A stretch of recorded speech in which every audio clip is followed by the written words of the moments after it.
did. Yes. Wait, did you just get it recently, or? It came today, actually. Oh, okay. Yeah. I bought one in October. Oh, and you like it? Yeah, I got a little bit of use out of it. Just kind of right at the end of when there were planets and things. It actually was after Mars was at its best when it actually arrived. Okay. So. Well, Jupiter and Saturn are around in the morning, and I think I'm going to do one of those early morning astronomy sessions. So I'll try Cool. it then. Yeah, it seemed pretty easy to use. The level helps a lot. It sounds like it, and John makes it sound simple to use, so maybe it will be simple. Last week, well, I was out one morning and I saw the crescent moon and I saw Jupiter and Saturn. So they're actually fairly high up. The only problem is dawn comes so quickly that you don't really have a lot of time. Yeah. I used the thing to get Mercury, getting some pictures of the phase of Mercury. Yeah, those were pretty good, John. Because Mercury is so low. Yeah. Those were really good. I was surprised that you could actually see the phases.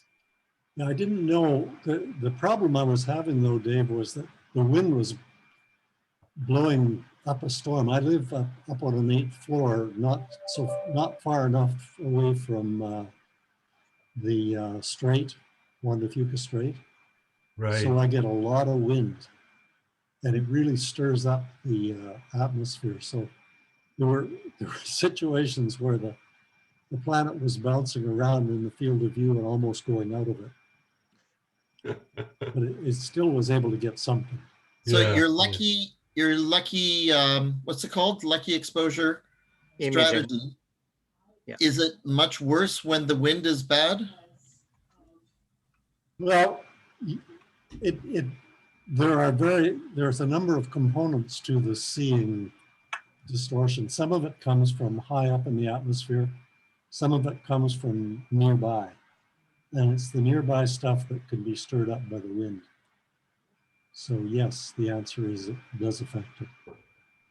And then it's just also true that after a windy day, when the wind calms down, it's often still somewhat bad for a while. It doesn't go away right away.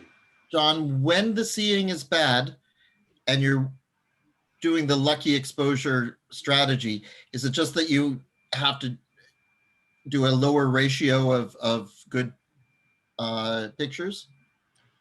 No, if the seeing is bad enough, none of the frames will be as good as they can be in good seeing. That was the case when I was trying to do Mercury. But it's quite surprising, Randy, how much improvement you get even when the seeing is quite bad. You can still get something. How fast frame rate can you actually obtain, John? It varies. If I use like 320 pixels by 240, I can get over 100. Yeah. At 640 by 480, I can get about 60. So you basically have to do a region of interest to cut down the size. Well, I use sharp cap, and I just limit the region exactly. I just use a small bit of the sensor. Which a camera? Tiny sensor to begin with, and I don't use much of it. Which camera, John? It's the cheap ZWO.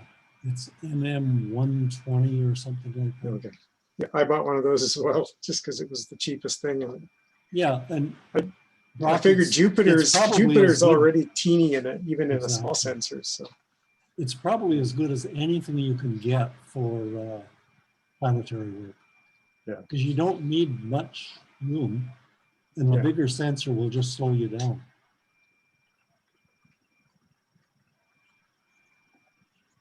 That was my logic, and it was cheap. I remember David preaching this to me a long time ago, and I was skeptical, but he's right. I mean, you only need enough to cover the object, right? And you have way more than you need, even with the 120. Yeah, the maximum frame size is, I think it's 1280 by 960 Yeah, you'd have to, or something. it takes a lot to make the image big. Like even with an 8-inch telescope, you have to be at least like f25 or f40 That's or right. something I like that. use the 2.5 times power mate. Yeah, I usually load a 4 with a 2, so I get an 8. You're one of those, are you? Yeah. You I stack missed your what you said, Barlows? Dave. What do you use? So if you're already really oversampled, what's the benefit of Barlow's? You're just introducing potentially more optical distortions. Is there really any point in using a lot of Barlow's if you're already oversampled? If the seeing is such that it's, you know, not too bad, you can sometimes benefit by getting an F number that's much higher than you would think for, you know, from the calculation for optimum seeing. I mean, Damien Peach recommends F25 or more. He thinks even F50 is sometimes useful, but he gets on the coast in Barbados. I don't think we ever get close to that kind of a condition. That's Yeah, my that's dream enough- to that's do enough astronomy stuff from for- Barbados. Yeah. Yeah. Good evening, everyone. It's a little bit after 25 to. So maybe we'll get started this evening. Some good chat going on at the start today. At the moment, I have Randy had asked to carry on with the topic that had been, I guess, discussed at the technical committee. And then I believe Dave has a couple of things, including having attended the one of the CRD trail meetings, and he's also sent me a video of the next stage in the build of the Edmonton observatory. Does anybody else have anything to share this evening? Chris, I'll just mention something about the FDAO Star Party on Saturday. Sure. Yeah, that sounds great. And I was just going to start off by sharing something I just saw come up in the Black Press. And this is from a member. We haven't seen very much of him yet, but Lucky Bud is a member of our center, and this is his daytime shot of Jupiter. Wow. No details there, but it just appeared in the Saanich News this evening, and it was from a Twitter post that he put up on the 3rd, which was last Thursday. So there's what he got, and I guess that's the moon there. So very neat. So you can read more. That's great. Yeah. Is somebody going to mention registration for the AGM, for the RASC AGM is open? Oh, we could do that too, yes. Would you like to do that as well? Or if you mentioned it? Well, somebody who is better informed should say what that Well, entails. maybe Chris Gainor could say a few words about that, if he's probably most linked in with what's actually happening. Maybe a reminder about the GA as well, what's going on there, and the AGM specifically. As yes, yeah. So we could do that. Should we start with that maybe, and then if you're available, Chris? Excuse me, Chris, as well. Could I have a moment at some time to talk about buy and sell opportunities? Sure. Okay, so maybe Chris, if you could tell us about the upcoming GA and AGM, that would be great.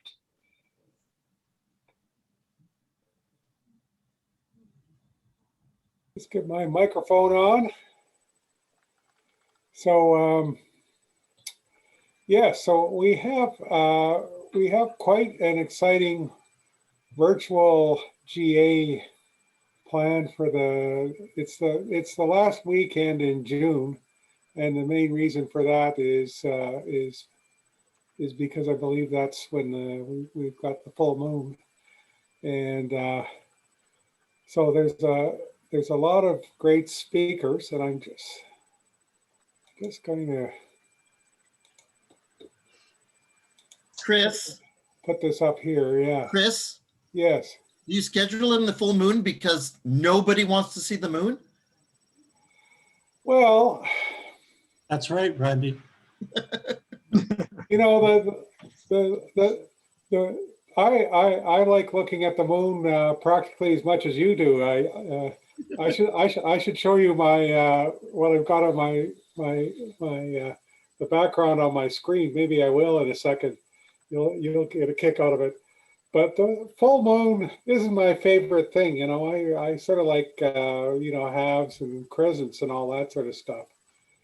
So I gotta agree. anyway, we've got, you know, we're coming up with or we're looking for kind of, you know, exciting young speakers, and you can see some of them on the page here, and on this page, as I scroll down, there's a bit of a description of what Emily Calandrelli is about, and we also have the schedule here. You can see it all kind of gets going on Friday, June 25th, and there'll be a whole number of speakers. Actually, we would prefer that Emily would have spoken on Saturday, but you know, she's got kids and all that sort of stuff, and understandably wants to spend some time with them on the weekend. But the speakers we have on Saturday are pretty good too. You know, like Katie Mack is a well-known astronomer. I kind of know her mainly from her Twitter feed, and there are other events as well. And then there's more on Sunday. There's going to be a panel on Mars. It's kind of a bit more business. There's a National Council meeting in the morning. It starts at 9 in our time. The times on this page are Eastern time, and our AGM starts at 3 o'clock our time on the Sunday, and hopefully it'll stay within a couple of hours. But that's where we do stuff like you know, we get our major reports for the year. That's where the election of new board members takes place. There'll be actually, I think there's 4 spots coming open now. At the moment, we have 4 candidates for those spots, but sometimes you know, people have the right to run from the floor. My term goes another year, so I will still be there. And while I'm talking about me, I intend to retire at the end of that term, at least from the national part of things. And yes, and the tickets, I think the ticket for the AGM, you should register in advance. Of course, that's free. For the GA, I believe it comes out to $15. At least that's what I paid. And you not only get to go to the speakers, you get a really neat pin, which I saw the other day. I'm not sure if they've put it up on the website yet, but anyway, that will be our GA for this year, and we're already on the hunt to find a center that will host, you know, kind of a more customary GA, you know, similar to what we've had since 1960. So. Dare we say it's going to be in person? Yes, that's the idea. Is to next year is to make it in person, and I'm just going to show this. Whoops.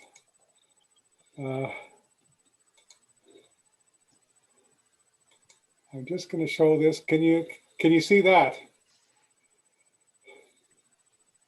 Doesn't appear yet. Can you see my wallpaper there? No. Nope. You have to share your screen. Okay, I thought I did. Yeah, no, we're still on the seeing all the people in the gallery view. There, now it's something starting. Ah, There we Yes. go. The home away from home. That's right. So that's in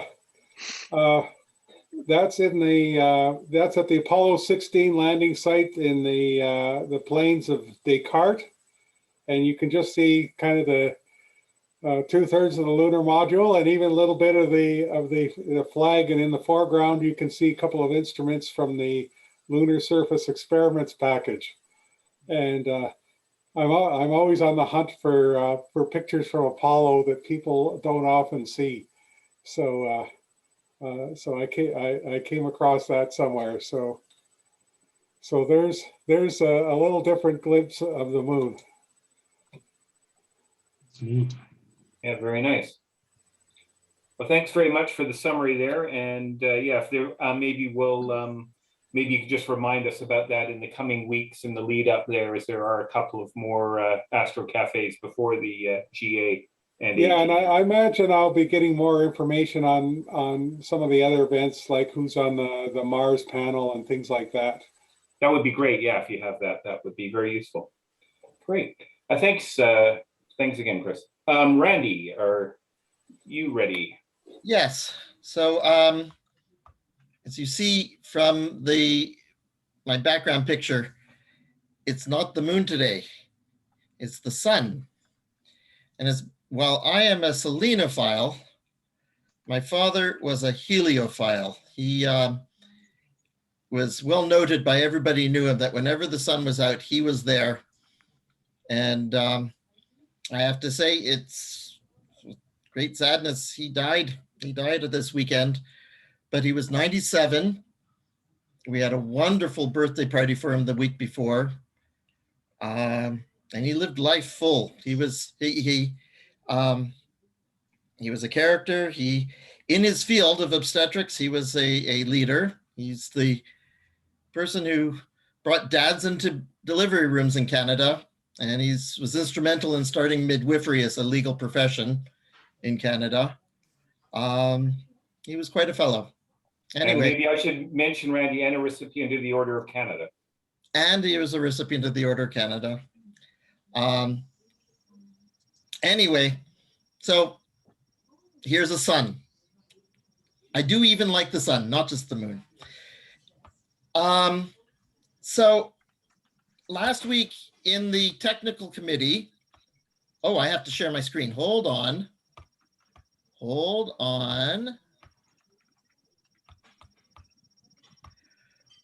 There was a correspondence about defocusing your telescope to get better star colors.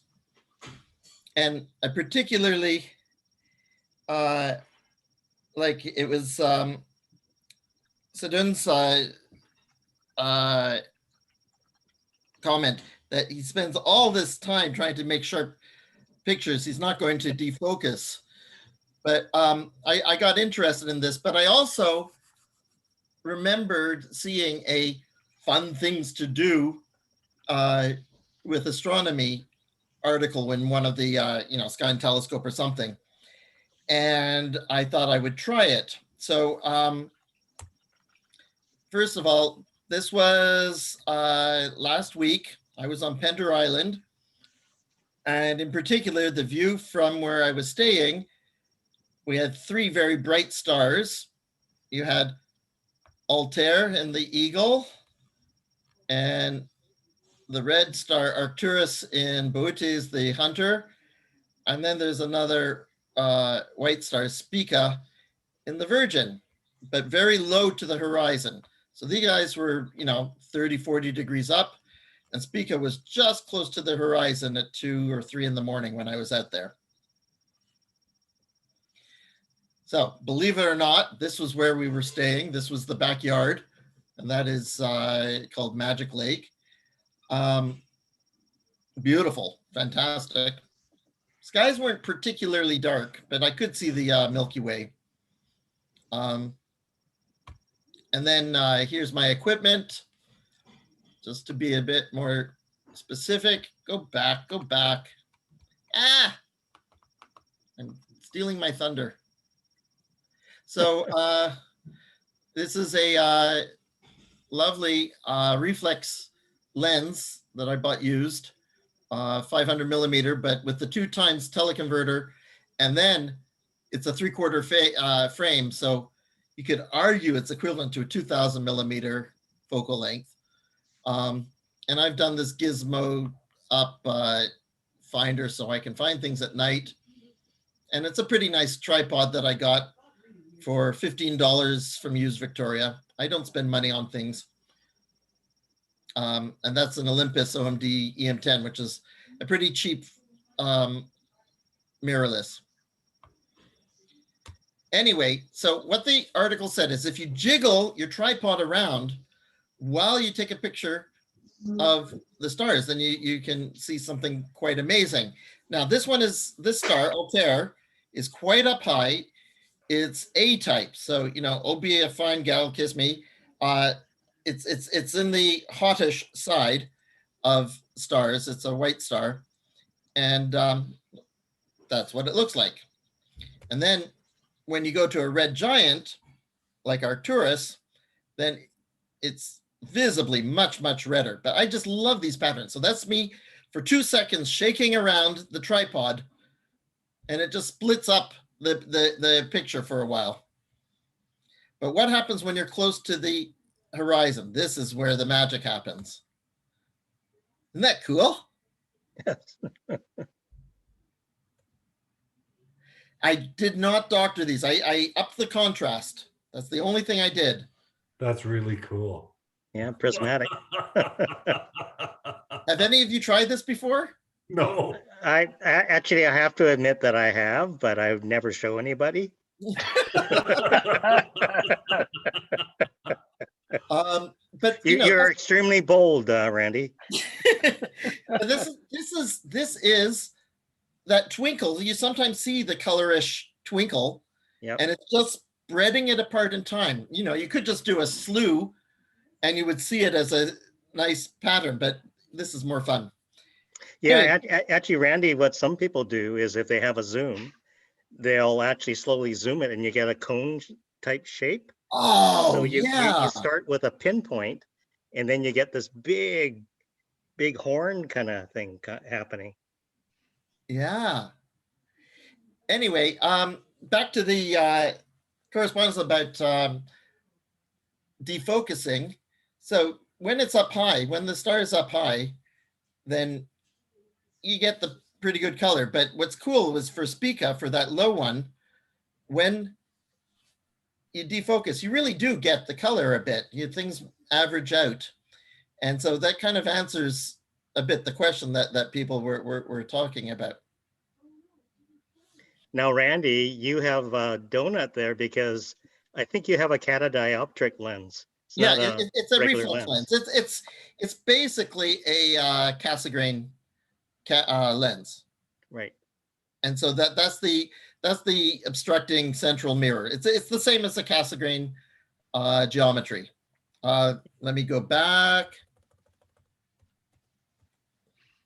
So yeah, there's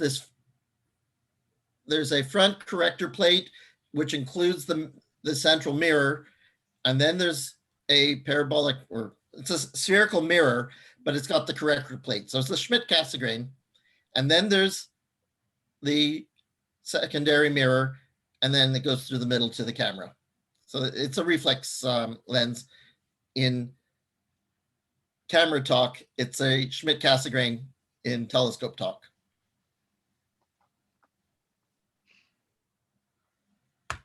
That's beautiful. Beautiful, Randy. Easy to do. I'm going to do more of that.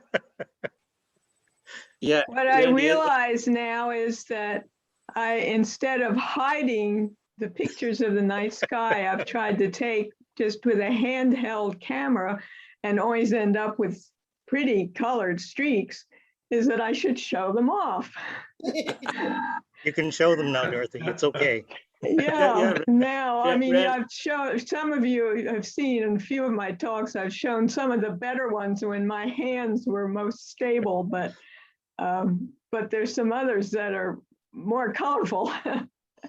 Oh, that's the thing. I had to turn the image stabilization off because I could actually hear the motors scurrying around, trying to make sense of what I was doing. They did not design these cameras to be jiggled around like that. It was trying to So, help you, Randy. Randy, have you ever seen a spot diagram for an optical system where it tells where the colors converge when it comes to focus? Oh, yeah. So as you defocus that lens, you're no longer going to have all the spot diagram impede each color impinge on each other at focus. It's going to spread out. So you're going to see that vagary of colors as you defocus the lens. Uh-huh. There's a lot happening there. That's the reason that the defocusing is better. It's not just Well, averaging out the Randy, if you don't defocus too much, Yeah. you and you get an airy disc, like if you have like a kind of a normal lens, you get a kind of a nice airy disc, and when you see that, it just emphasizes the color. When you go too far, then you're going to get other effects, right? Yeah. But just at the right point, you'll just get an amplification of the color. Yeah. Is Gary here tonight? No. Randy, I wanted to comment about your solar picture. Just a bit of trivia tying it into the sun. Now, everybody has probably seen this picture of Buzz Aldrin from Apollo 11. What he is doing there is collecting the first sample from the sun, which came back with the first lunar samples. That piece of foil that Aldrin is holding there was actually designed to collect solar wind that, of course, could come directly to the sun because there's no atmosphere or radiation belt standing in its way. So this is one of the important experiments from Apollo 11. It came back with the first lunar samples and the first solar samples. Wow.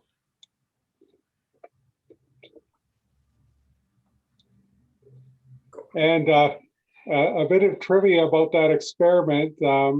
The scientist who dreamed it up was from Switzerland. So the nickname for that experiment was the Swiss flag. Very good. Did they discover anything after doing that, or anything interesting? Oh yeah, I mean it gave them their first glimpse at direct at the solar wind. There's very little there, but there was also actually some particles from the solar wind in the lunar samples, because of course they've been, that Swiss flag was only out for an hour or two, and these samples in the sunlight had been out for millions of years. So there was a fair bit to look at. So that was a big day for the solar scientists too, when those things came back to Earth.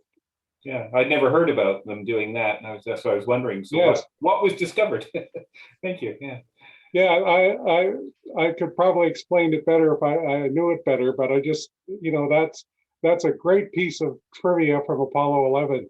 Yeah, very neat. Chris, can I share the screen for a second? I just want to show Randy something about this defocusing business. Is that okay? Yeah, please go ahead.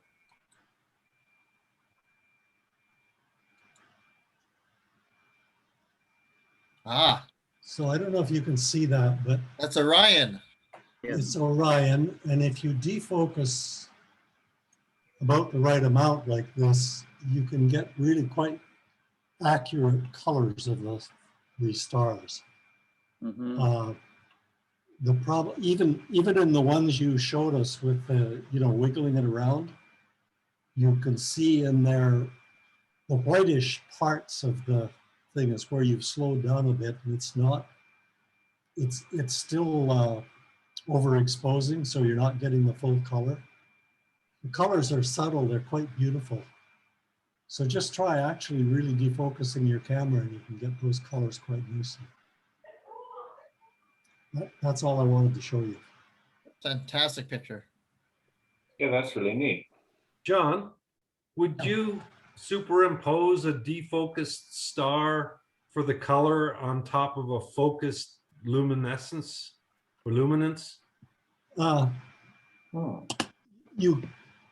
think what you're getting at is can you recover good star colors by combining a defocused one with a focused one? And the answer is yes, I have done that. But it's tricky.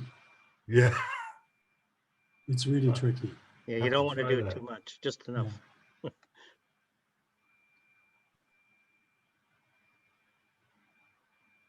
No, thank you, Randy, for that. And then the other things we've seen since. That's great.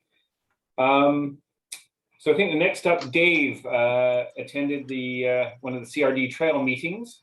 I think there's one more to come up if I'm not mistaken, but.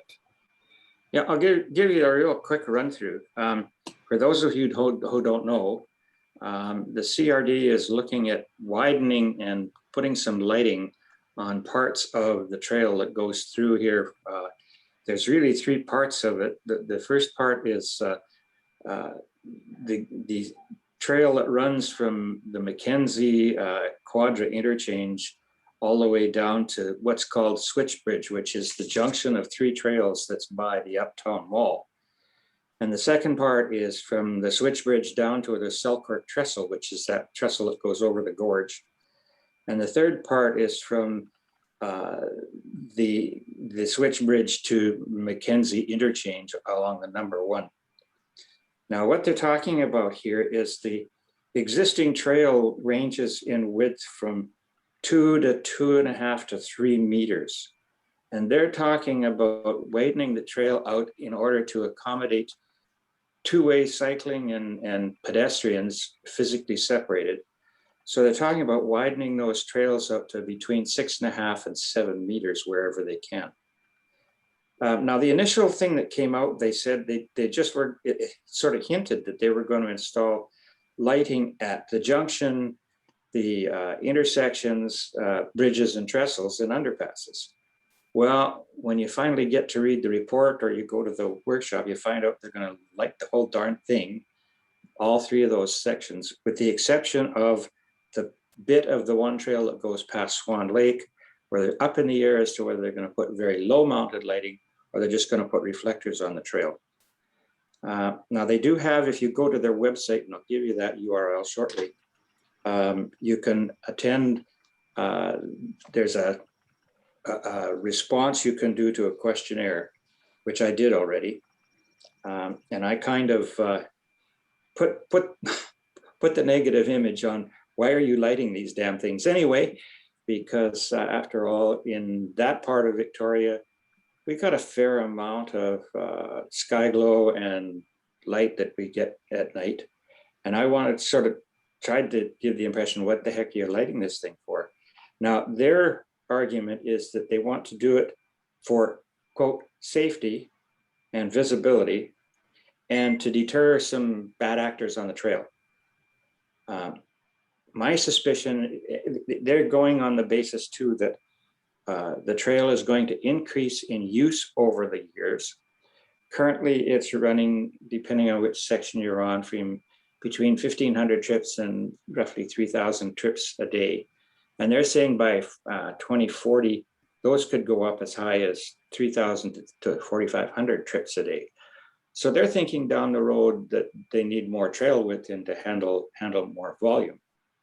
The question that I put to them the other night was at the webinar was, well, if you're going to light this trail, aren't you going to almost automatically see an increase in cycling speeds? Because when cyclists don't see well, they go slow. If they can see well, they're going to go a lot faster. And I think that's going to present a bit of a safety hazard for pedestrians. I asked about light trespass. They didn't get much response to that other than recognize that it was a possibility. I asked about light levels. They weren't specific. They said they'd light it to IES recommendations. Well, I've got the books from IES, and for walking and cycling trails, there's a huge range of lighting levels that they could use. They asked about animal and health effects, no response. dark adaptation, one of the concerns I had is if you're going to light the trail and people are going from light areas to darker areas and light areas to darker areas, if you're walking, it's not a problem. Your pupil adapts and your eye adapts like dark adaptation. But if you're on a bicycle going 20K, it don't adapt fast. So I'm wondering, you know, you're going to have to be very careful where you're putting and how bright the lighting is. Also, they have indicated that they may, well, what they're saying is they're going to put in LED lights. They're going to keep them a warm color. They're going to be completely downlight with, and they did give me a bug rate. I did see on that report the bug ratings, which is backlight, uplight, and glare. And the uplight portion is 0. Backlight 1 to 2 and glare 1 to 2, which is not bad. I mean, I would love to see that on our street lighting. It will try to confine the lighting to the trail, but they're putting them on 4.5 meter poles. So that's mostly to avoid having poles every 100 feet. So they didn't have a lot of great technical detail that I could query them too much about. And in the format of the webinar, there wasn't much you could do because it was just, you couldn't talk back to them, just had to type questions in and wait for somebody to answer. But I did find out who their technical consultant is. It's PBX Engineering. I looked them up. They're on Bridge Street.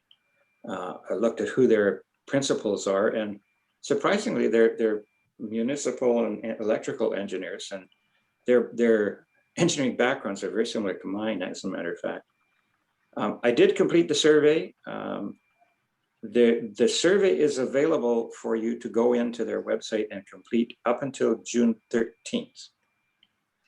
So the URL that you want to go to if you want to complete that survey is crd.bc.ca/trails project. crd.bc.ca/trails project. And on there, there's the link to the report from the consultants to CRD. And all the information that I just gave you is in there. And I would suggest you give it some thought, and if you get a chance, you should go online and respond to their survey. The link to that survey is also on the Victoria Center website. If you just look at last week's Astronomy Cafe page. Yeah, Dave, I found it interesting in reading that, and I have the URL saved for the feedback. I haven't done it yet. I should do it soon, but that they recognize lower lighting along Swan Lake Nature Reserve. It's interesting that, and good that they do that. It suggests some awareness of at least some members of the committee about the harms done to nature by overlighting, but it doesn't seem to spread beyond the reserve. You have the nature reserve where it's critters, and not thinking too much about what it's going to do to people who live or spend a lot of time adjacent to the trail. Yeah, or all their gardens and other nature areas, small ones and larger ones along the way. Yeah, now fortunately, I think there are areas of the trail which there's only limited areas where there are a lot of residents close. From Quadra down to Swan Lake, that goes through residential areas, mostly residential area. So that would have a tendency to affect the people there. There's a section from the switch bridge that goes to the Selkirk Trestle that has some adjacent residential areas. Most of it though goes through a lot of commercial industrial areas. So whether it's going to affect people a whole lot, particularly if they can keep the lighting levels low enough. And I really am going to, if I asked to talk, I sent a comment on their contact us, and I asked to talk to directly to their consultant. And if I get the chance to do that, I will strongly push their consultant to seriously consider what I'd call a lighting curfew, and keeping the light levels very low, and then maybe at 11 o'clock at night when traffic levels are very low, turning those lights down to virtually nothing or turning them off. That would be good. What about the color They're talking about temperature? putting that kind of facility into the fixtures. So I think it may take a little bit of convincing that if you're going to put the facility in, why don't you use it? What about color temperature? Was They there haven't anything? said specifically, but they were going to try to keep it a warm one. I'd like to see them down around 2,500. Yeah, our new street light is white. Well, It's they're all what you in Victoria and Saanich. There's a whole raft of them. Some of the original ones that went in were a 5,000 degree K. Some of the midterm ones are about 4. The last bunch they put in Saanich were about 3,200, somewhere in that range. I'd still like to see them around 2,500, but we'll see. Yeah, this is 3K, I believe. Now 3 is not bad, but it's Well, still it's awfully better. white. Could be better. Yeah. Dave, did they specify this separation between the lighting standards? No, they have not. That would depend on what the wattage they're going to use for the fixture and what the beam spread is and what lighting levels they want to achieve. They're going to have to probably, for cyclists running at 15 to 20 kilometers an hour, they're going to have to keep the uniformity reasonably good, which means the standard spacing is going to have to be at least no longer than what you get between street lights on a residential road, which is probably about 200 to 250 feet. So I can't see them handling cycling speeds with a wider spacing than that. So that's why I want to talk to their consultants. I want a little more detail. So that's that. Are there any more questions for Dave? Yes. Dave, how does the report say anything about how much the trail is used at night presently? No, they just have a per day transit count, transit counts. They do know that, well, I think one of the driving factors behind doing this and lighting it is to extend the hours of use for cyclists in the wintertime particularly. They sort of hinted at that in the webinar.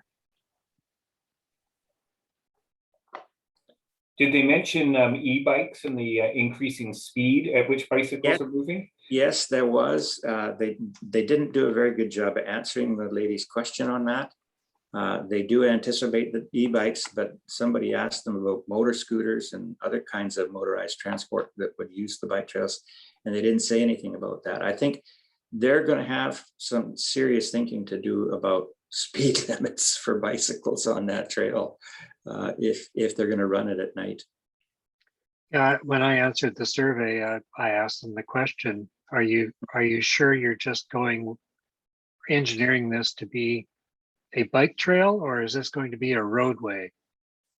And I think it's going to be a roadway personally. But if they're talking 4,500 traffic counts per day with e-bikes, it's a road.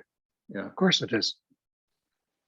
Yeah. What about a bike light law or bylaw? Well, there's the question. Like my first question was, why do you need to light the trail for bicycles if the bikes have their own lights? Which is required by law. Yeah. It's paved, which means you've got a smooth surface. You're not worried about obstacles except maybe the neighbor's cat. And it's marked. And it's marked and it's separated from pedestrians. So I don't know. I think road level reflectors might be the way to go, really. I think it's the idea of decreasing transit time for cyclists who are commuting, particularly in the winter, and increasing volumes, just handling a lot more people. I think part of the problem is LEDs are so cheap to run because they use so little power. Well, and particularly if they put everywhere. a dimmer system on, they can dim them right down when the traffic volumes are low. I mean, we did that at some places. I tell you, we had this experience in Edmonton with walking trails in between subdivisions. And one of the neat features was that those fixtures are off unless there's somebody there. They have motion sensors on them. And that really improves safety, because if you're going to go walking on that trail at night and you see the lights are on, you know somebody's there. And you're going to take a little more precautions. I'm not so sure just lighting a trail at a constant lighting like this with walkers is going to improve security.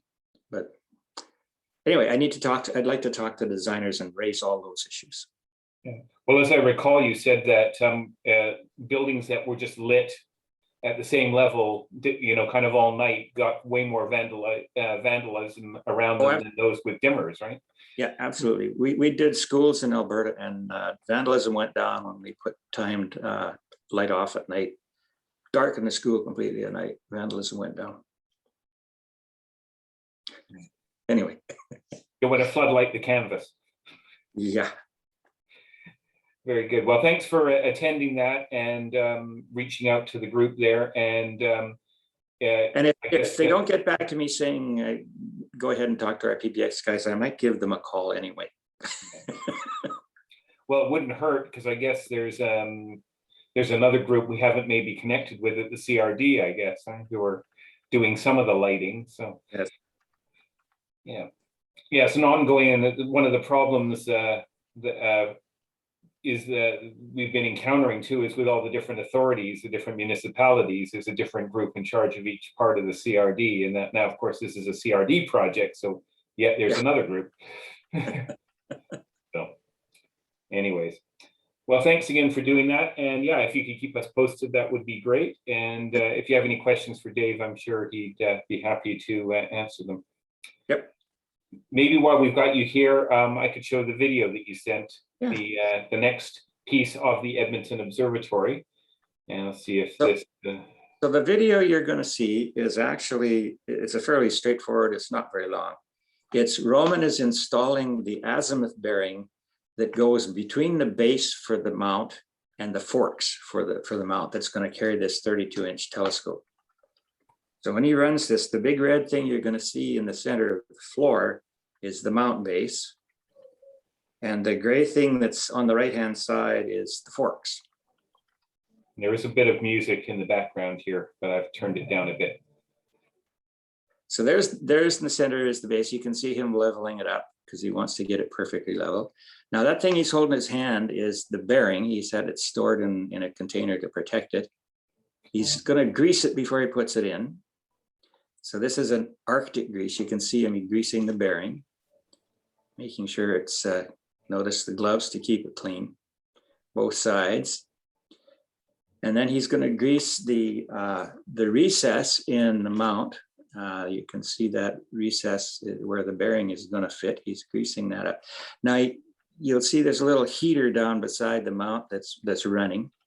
So what he's going to do now is he's going to put, well, the first thing he's going to do is, this is a few months ago. So he's taking this outside to put it in the cold 0-degree temperature outside. And he's heating up the grease, and he's going to put plastic over top of this thing in order to heat up the base. He's going to put a blanket over top of it. And once that's done, he comes back and he brings the bearing in. Now the bearing is going to be slightly smaller because it's colder than the mount, which is warmer. And he's going to slip the bearing in, and you'll see it goes in very nice and easy. He doesn't have to pound it or anything. And there it is, the bearing's in. Now, the next trick is he has to reheat the whole schmear again. So what he's going to do with this thing is he's going to put some plastic on it to protect the bearing, put his hair dryer and the electric heater on the whole mount again, and put a blanket on top to warm the whole schmear up. Now what this is doing again is expanding the bearing and the mount so that he can fit the bearing inside the second half. Now that's the forks. He's got about a 5-ton crane. This is in Roman's garage, by the way. which I've done a fair bit of work in there with Roman over the years. So what he's doing now underneath there is he's taking off the devices that he's had in there to protect the slot where the bearing is going to go. And then he gets under there with his grease, and he's going to grease that recess. And that now that this is warm enough, and the fork is at room temperature, so there's going to be a difference in size of the bearing compared to the recess that's going to go in. Perfectly level the mount, and lift him up, swing it over, and set it down.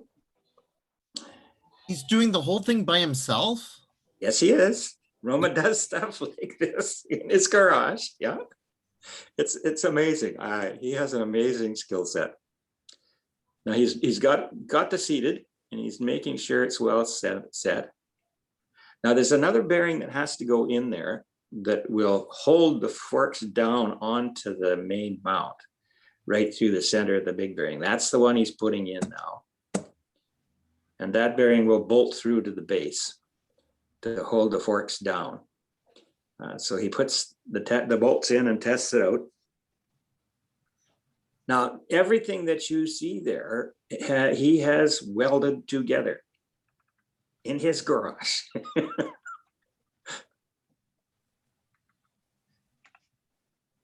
Including those forks. Those forks are not just plate steel. They've got cross bracing inside them to stiffen them. So now he's going to tighten it up, make sure it's not going to come apart and it's not going to wobble. So he's tightening the hold down bearing on through to the main mount base. And then he sees how it moves. Big smile. And then he's going to loosen off the hoist to have all of the weight on the bearing. And now you will see how easily that sucker moves. That's 1/2-inch plate steel, that fork. It is heavy. So that's Roman at play.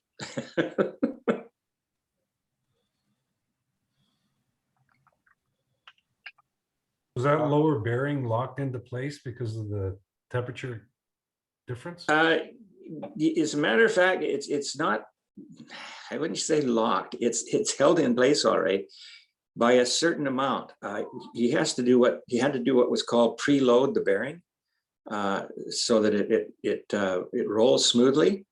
Right. And the first time he had the recesses machined in the base of the fork and in the main base, he designed it for a specific preload, and it was too much, so he had to have one of them re-machined, and that set him back about 3 months before he could get it into the production line, because he's trying to get this done very inexpensively at a big machine shop. Yeah. So finally they got it done to the size differential that he wanted, and it's to move like that without any binding. It's just amazing. Mm-hmm. Yeah.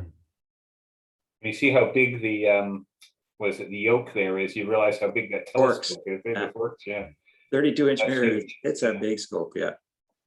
So is that fork going to be vertical, or is it going to be?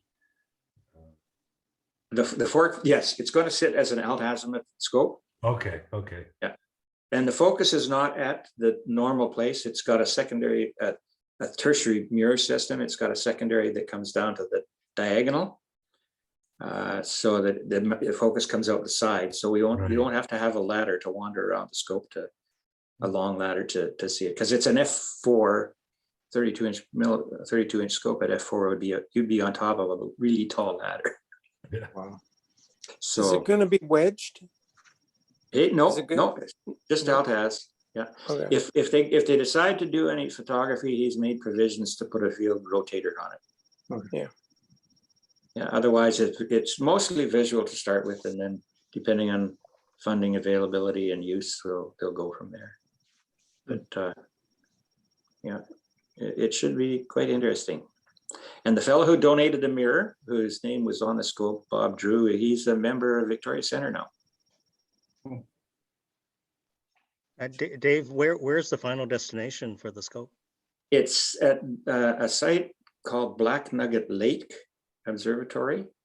Black Nugget Lake is an old coal mine that's east of Edmonton, just south of the town of Riley. It's operated by the municipality as a regional park. There's a campsite. And the club in Edmonton did a deal with the county to share use of the north end of the site. We jointly paid to have the site leveled, put in a washroom, put power into the site, and did a joint deal with the county. So we get to use it in the winter and they use it as a camping site in the summer.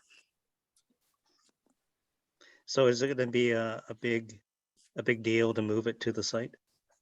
Well, the scope was going to weigh a ton when it's done. So we'll have to have a crane to lift it in and drop it in through the slit. So yeah, it'll be a big deal. A little bit like Cameron went through. He's held up right now because the drive gear, the drive wheel that it's a friction drive, both the altitude and the azimuth. And he had some problems with the heat treatment of the stainless steel on the drive wheels and the drive sector that kind of warped them. So he's been waiting for some time to get it into the machine shop to get them trued up. And the machine shop has been, surprisingly in COVID, has been quite busy. So he's just crossing his fingers that he's going to get it in very soon. Dave, I'm a bit confused. I remember you showing us those warped wheels. Yes. I don't know where they're going to fit into the system. Okay, one is going to fit on the base of the fork. It's going to be bolted on the base of the fork, and there'll be a friction drive wheel that's going to drive the fork in azimuth. And the other one's going to mount on the side of one of the arms, and that's going to drive the altitude side. Okay. And they're little there's fancy little motors that drive these things. And he had to do a lot of calculations to determine what kind of material would stand the forces that he needs in order to work a friction drive without slippage. This is what happens when an engineer who has a bit of OCD gets going on something. If it's a friction drive, it must be temperature dependent. How low will it work? Well, -40 is Edmonton low, so I could imagine. I don't think anybody's going to be out observing at -40, but I think you could probably still run it down to -25, where that's about the latest I'd want to be out there.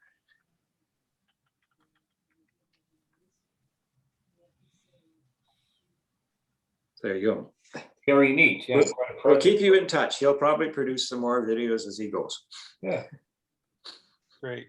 It's neat to be able to have the space to put something like that too, and then be able to get a place to put an observatory as large as that. The next challenge for Black Nugget Lake is working with the guy that owns the golf course on the north side of the site. He's had some very bright security lights, so they've been trying to work with him to figure out a way of giving us access to be able to turn those security lights off when they're using the observatory.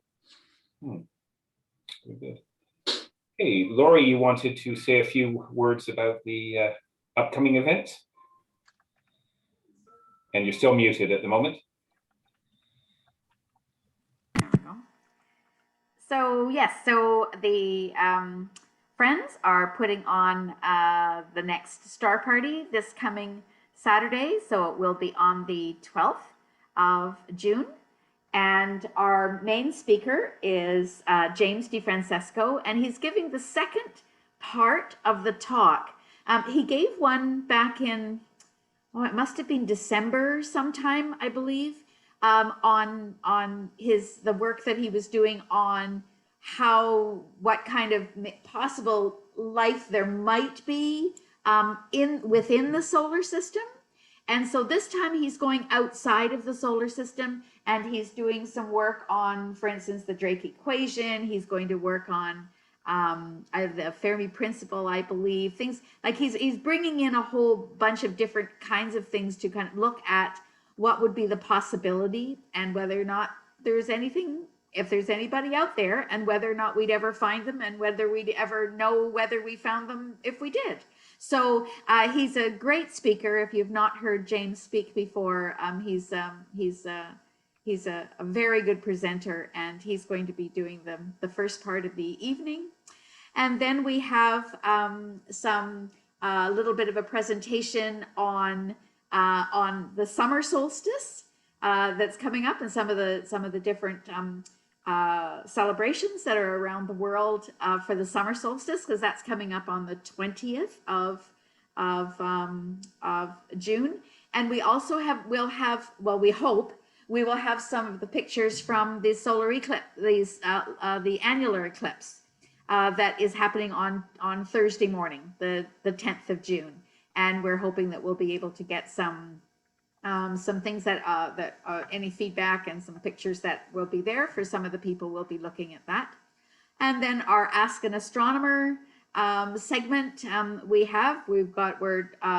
looking forward to having Scott Wilkinson, who anybody who's ever been in on the open houses that UVic gives. Scott is a very well-known host at the at that, and is very congenial and does a great job. So he's going to be also working with David Lee, then a little bit later on in the evening with the EAA group with Brock and David, Dave Payne, and Scott will be doing some of the narration for some of that work as well. So we've got a pretty full evening. You can kind of come in and dip your toes in at some point, and then kind of come back if you're looking at what David has got for EAA.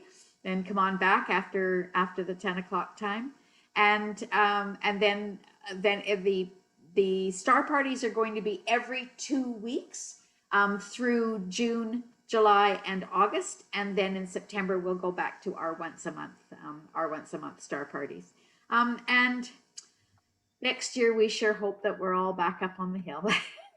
That would be lovely. So anyway, you can go to the centeroftheuniverse.org, and it's right on the front page. The Zoom link is right there.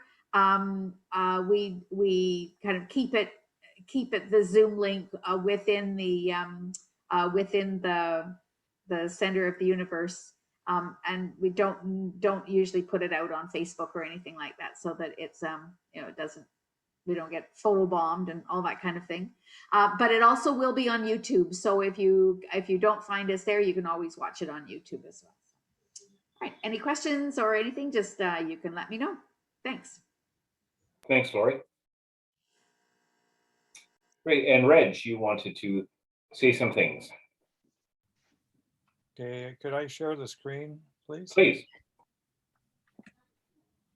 Now.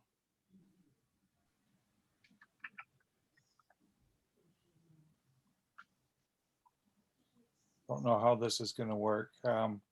Can anybody see anything here? Yep. Yes, we can. If I change something, can you see anything there? Did anything change? No, we're still seeing the original one. Okay, I'm going to stop the share and try it again then. Make sure you share the screen, not just the item.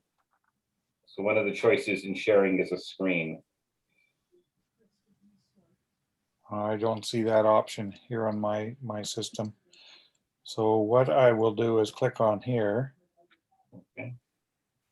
And this is a request from Gord Bell, Diane Bell's brother, and they're selling items that she has, and one of them is a box of eyepieces, and then these are Diane's famous light buckets, 25 by 100 binoculars that she used to sketch all of her beautiful Messier objects. And this is her trusty 8-inch Dobsonian telescope, complete with a golf bag that she carried around in. And this is a set of 12 by 50 binoculars and a set of 15 by 70 binoculars. So, and the finder to go with the scope, and a small tripod as well. These items are going to be placed on our buy and sell web, but if you want to contact Gord about pricing and things like that, his mail address is gordbell11@shaw.ca. That again is gordbell, all one word, 11@shaw.ca. So I'll just say that. And before I go, I will say that quality photons have passed through this telescope because Diane was a very enthusiastic observer, as you all know. And so this scope is guaranteed to have good karma with it. So keep that in mind. And you should see that appear on the website in the next couple of days. Gord's just finishing things off. okay, thank you. If I can may share again. Sure. I got contacted. Whoops, that didn't work. Sorry.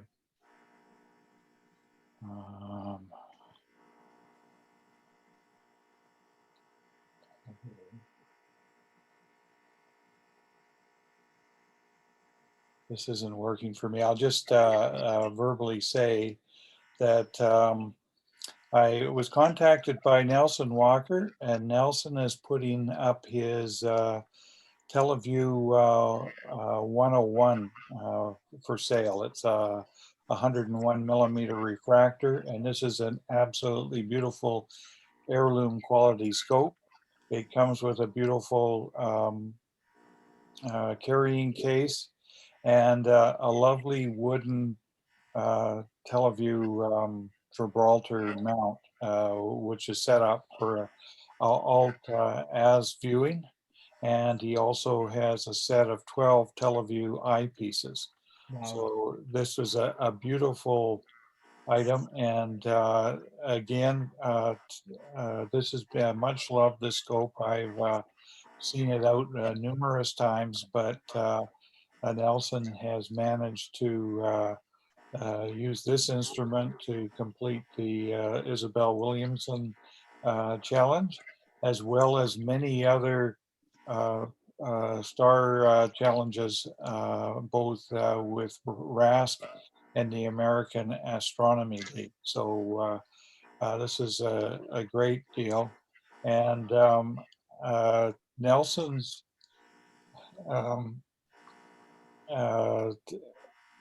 email is NELWALK@AOL. So that's nelwalk@AOL. I guess that's AOL.com. At any rate, I can confirm that email address. So if anyone is interested in that, please contact Nelson at that. And if I messed up the email address, give me a call and I'll straighten it out. Back to you, Chris. Okay, thanks, Rich. So that was all the things we had on my list anyways. Yeah. I do have another thing. Gianluca Massi runs the virtual telescope project out of Rome. He did a live view during the lunar eclipse last week, which I followed since we weren't actually watching anything real that night with the clouds. Anyway, he is looking for people who can send in at the time the solar eclipse on Thursday morning. I got him in touch with Brendan Roy from Thunder Bay because remember he was here at Astronomy Cafe and he said he was going to watch it. So he's one of the participants. But if anybody knows of a contact in Eastern Canada who will be photographing the solar eclipse, doesn't have to be the annular eclipse, he's willing to have anybody where they're taking pictures of it. He wants to kind of live broadcast that. And I can, so if you know of any group, I know Timmins is, the Timmins Science Center is going to be doing an observing party. So I sent Gianluca their contact, but I guess the easiest thing is to contact me and then I can get in touch with him. If you know of anybody who is planning to have pictures taken during the event, and what he's going to do is just take emails and put them up on his during this live cast and comment on them. And he's an absolutely delightful fellow. He calls everybody my friends, and he just loves the wonder of the universe. And I really appreciate. I once watched him live cast the Perseid meteor shower, and if you think that's boring, he doesn't make it boring. Randy, there's people in Sudbury that are doing the live stream with timeanddate.com. Getting together and doing that. Montreal is also doing some work, and so is Chris Kerwin out at Astronomy by the Bay in New Brunswick. Mind you, he won't have, like, it'll be a bit more partial there. Yeah, but that's fine. So let's contact on email after this. Yeah, I can give you those emails. Yep. Thanks. Yeah, so a reminder again, that's on Thursday morning. We won't see any of it here. It will be done before our sunrise, but there's quite a wide area that will see at least a partial eclipse if their weather conditions hold. And this is an eclipse that's going over a very unpopulated part of the world and is not otherwise easy to get to. So this was the time to live in Nunavut or northern Quebec, northwestern Ontario. And Chris, do you have any friends up there? I'm not sure of anybody in the astronomy community, but Iqaluit is in the zone of totality or angularity, I guess we call it. So you should get. It's going over the capital of Nunavut, yeah, and it should be there at a bit more reasonable time, so it's not hitting them right at sunrise, which is the problem in northwestern Ontario. Is the sun basically rises and the eclipse is there right then and there. But Chris, you should coach somebody and take pictures of it. Yeah, I'll see if anybody's there.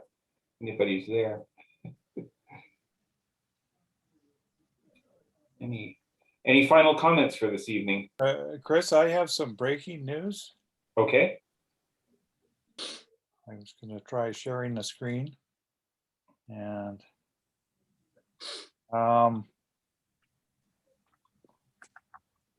these are pictures taken by Juno.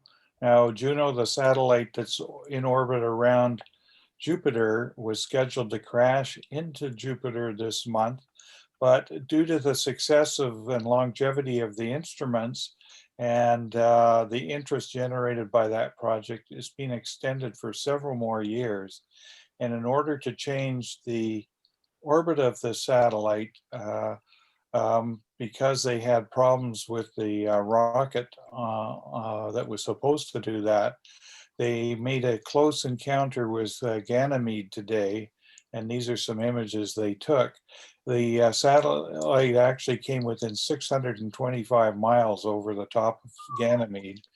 And it's whizzed by there at around 10 this morning, Pacific time. And there's still data coming in from that passage, and there'll probably be a lot more images processed. And tomorrow it's orbiting, is doing a close flyby of Jupiter and then going out into a very eccentric orbit, and it'll come back for several more years. So this is a really good story. I just thought people might not have heard of that. So leave it there.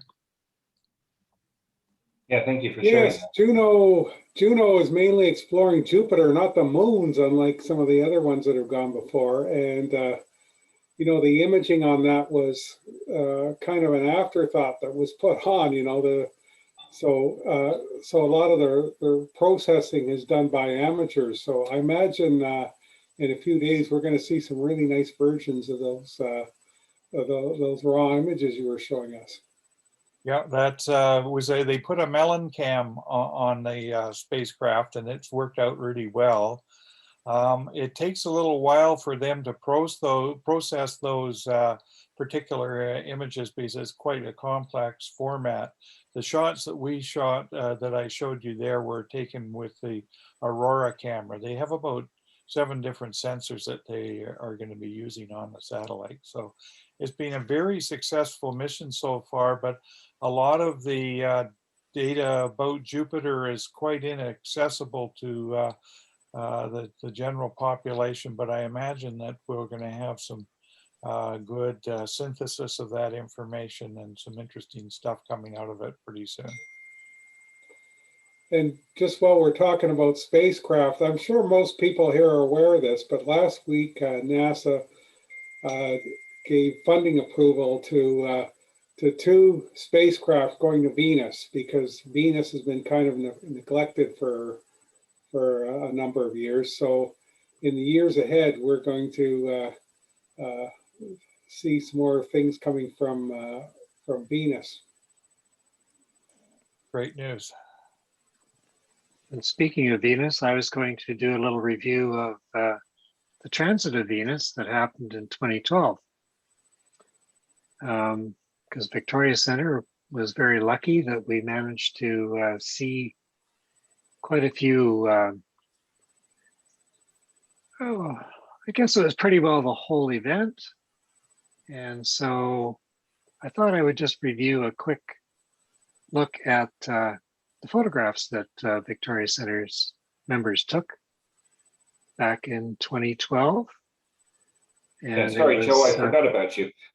Yeah, that's okay. I can jump in any old time. Yeah, there we go.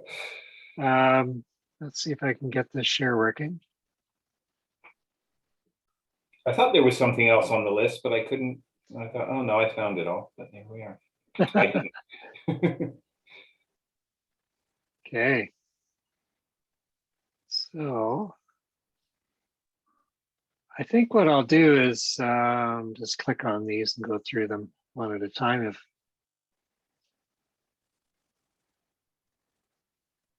Yeah, and there were even sunspots. That was quite something. Wasn't it? Mm-hmm.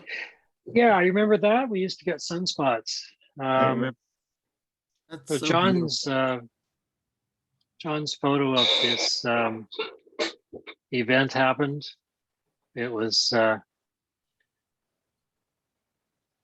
we've since had a transit of Mercury, and it's sort of a little black spot, but Venus is just that much bigger. It really was an amazing event, and of course, this is a once-in-a-lifetime event. For those who don't know, the next time Venus will transit the sun will all be long gone.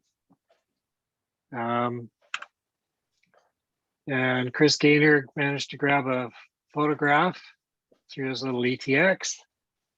That's right, a little afocal thing. And David Lee, of course, did his usual great job of documenting things, and did a great job of pulling out those sunspots.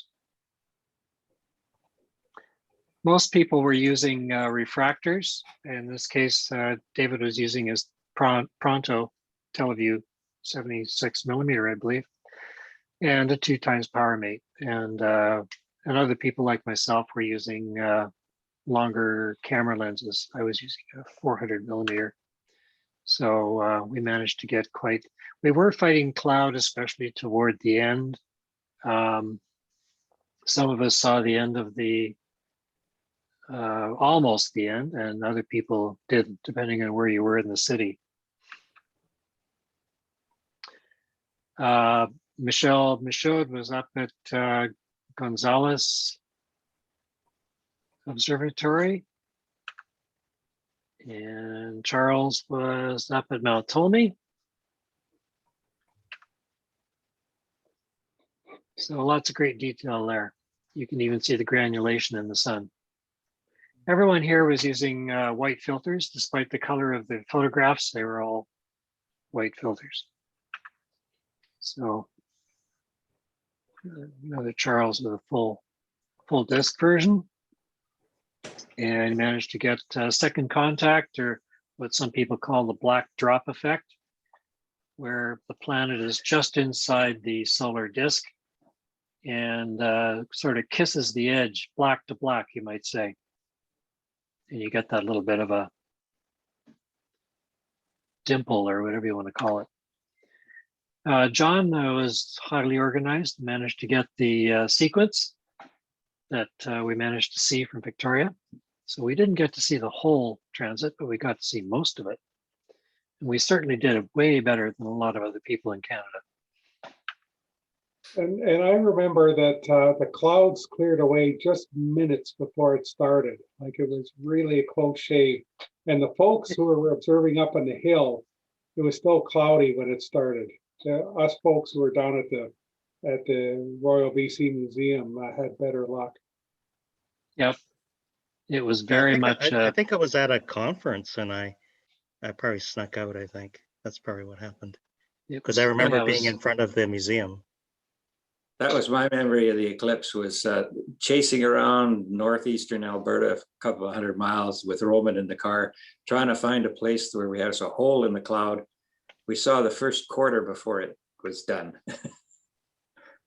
Yeah, I posted a couple of my own photographs a few days ago. Well, actually on the anniversary and Tony Perzer from Nanaimo said, yeah, he says, we were clouded out in Nanaimo, so I just started driving south, and eventually he got a clear spot by the time I think he got to the Malahat. So he stopped there and observed it from there. And Sherry got some good ones from the Chosen.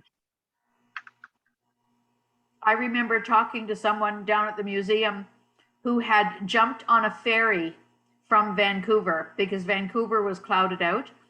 And as soon as they figured out that we had clear skies, they just came over on the ferry, and they were down at the museum.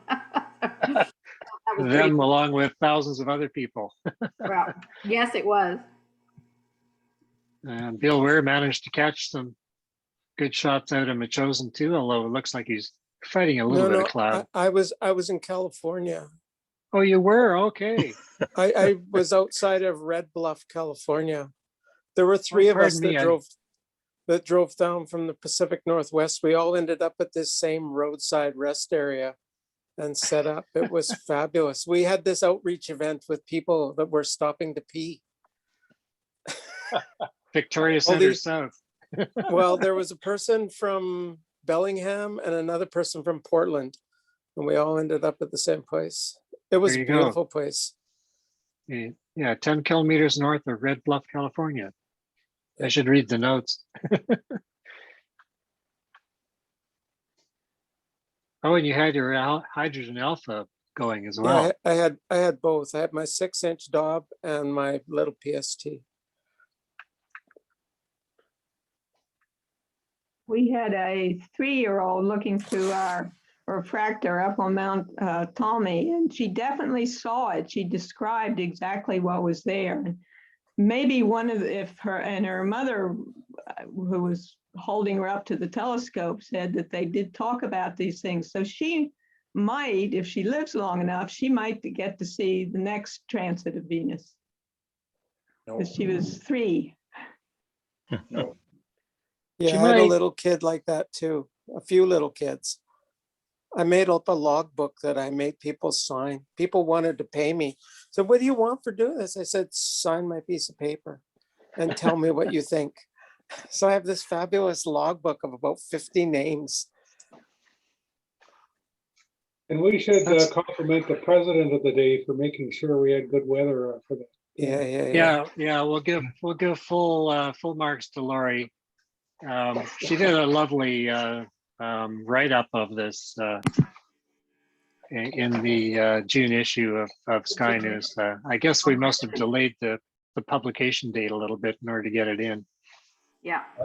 For the record, guys, I moved to Victoria on that day. So my arrival occurred with the clearing of the skies. And I did not see it because I was unloading my moving van. So there's a hidden force in motion here that we don't just heard about. Yeah. I was going to say it's all been downhill from there.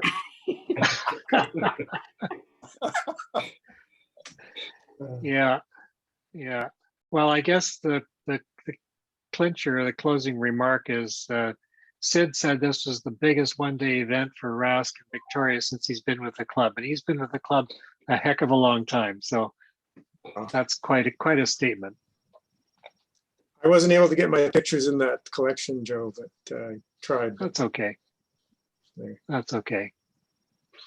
Yeah, that was a big event, and I'd met up with Sid to get some stuff to take up to Mount Tommy because he was going to be downtown, and we were, I think, by Staples there in the parking lot saying, no, we're not going to see a thing today, nothing, and get up to Mount Tommy, and all of a sudden, bang, the clouds are gone, and it was just beautiful.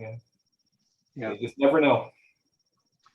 Yeah, I think we're all well prepared to be grumbling and complaining for the rest of our lives, but when we get to bask in the glory instead, so that's good. That's why I drove to California. Yeah. I drove for a day to just go until I could find what would be clear skies for sure. And then I got home, drove all night afterwards and got home the next day, and then went and visited my mom the day after that at a place where she was staying, a senior's place. And I said, yeah, I saw it. And she said, so did I. And it was the maintenance guy at the place had 2 pieces of welder's glass that after supper, all the old people went out into the parking lot and saw the transit of Venus. I thought that was pretty cool. He said, come on with me, right? The maintenance guy. We're going out to look at something that people have been wanting to see. I think the only thing that overtook that event was probably the 2017 eclipse from here, even. But that probably had been one of the, I was thinking back of Sid's comments that was a big event. Yeah. Certainly more exciting, I think, than probably seeing the eclipse from here, because it wasn't totality, but close. Yeah. One good thing about a transit, if you're doing public event, you have lots of time. It's not like a solar eclipse where you've got just a few minutes and it's gone. Yeah. So you can actually afford to involve the public. I mean, just kind of nice. But we did have a crowd. I was at Mount Tommy, and we certainly had a crowd up there. Yeah, at where we were in Red Bluff, people came out because that last time something happened, some astronomers were there, and then they saw that we were there and they went running back into town and found their friends and brought them back out. So it was kind of cool because nobody from around there was there. Right. It was the strangers from up north. Yeah, it was a good time. Yeah.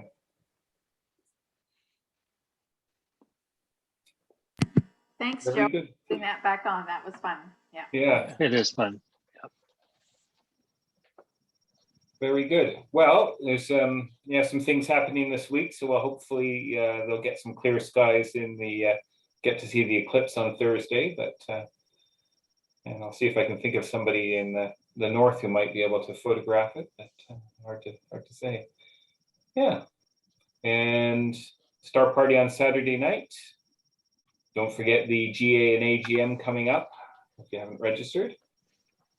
And look out at the buy and sell if you're interested in some equipment, because some gear should be showing up this week for sale. Yeah. So I think that's it for tonight, but we'll be back next week. So we'll see what's happened in another week. Take care. Yeah. Take care, everyone. Thanks, Chris.